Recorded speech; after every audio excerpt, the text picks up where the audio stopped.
Maswerteng hapon po mga ka-STL, narito na po ang resulta ng STL Batangas para sa araw na to, second draw. February 15, 2025, araw ng Sabado. Naway ang mga natayan niyo pong mga numero kanina ay manalo nawa ngayong hapong ito, 4:30 PM. Kaya kunin niyo na po ang inyong mga tickets, narito na po ang resulta.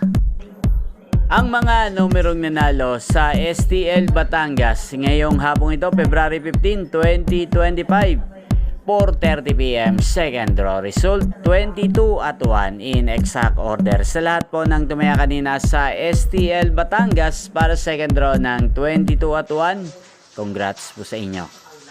At ngayong hapong ito sa STL Batangas, atin pong i-shoutout si Kuya Nardo ng Batangas. Shoutout po sa iyo Kuya Nardo, sana po ay manalo na ang mga numerong inaalagaan niyo po sa STL Batangas. At sana ay nasa mabuti po kayong kalagayan. Gayon din po sa lahat po ng mga taga Batangas dyan na lagi pong nanonood sa channel na to. Shoutout po sa inyo. Inyo pong napanood ang resulta ng STL Batangas sa channel na to, Roderick Hernandez TV. Magkita-kita pong muli tayo mamayang 8:30 PM. Thank you for watching.